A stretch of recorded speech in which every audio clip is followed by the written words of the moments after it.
Here's how to fix Messenger not sending messages issue. It's very easy to do, so make sure you watch till the very end so you won't miss any of the steps. First, you will need to open your Chrome browser. Now in the Chrome browser, you have to search for the down detector. Here from the search, I'm gonna click on the first link, and once I clicked on the link, it will take me to this website.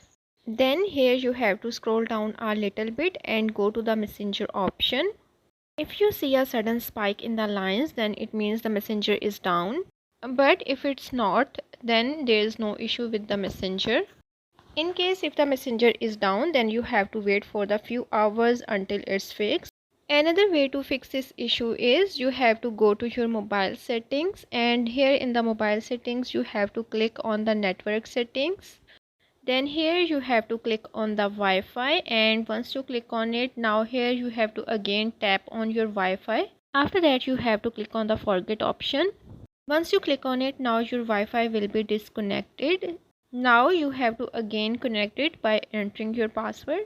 This will fix any network issues. For the third method, you have to turn on your flight mode and then you have to again turn it off. It will refresh all the network settings and then your problem will be fixed. For the last method, you have to disable your Wi-Fi and enable your cellular network. If there is any issue regarding your Wi-Fi speed, then it will fix this issue and your messages will be sent using your data. So this is how you can fix Messenger's not sending messages issue.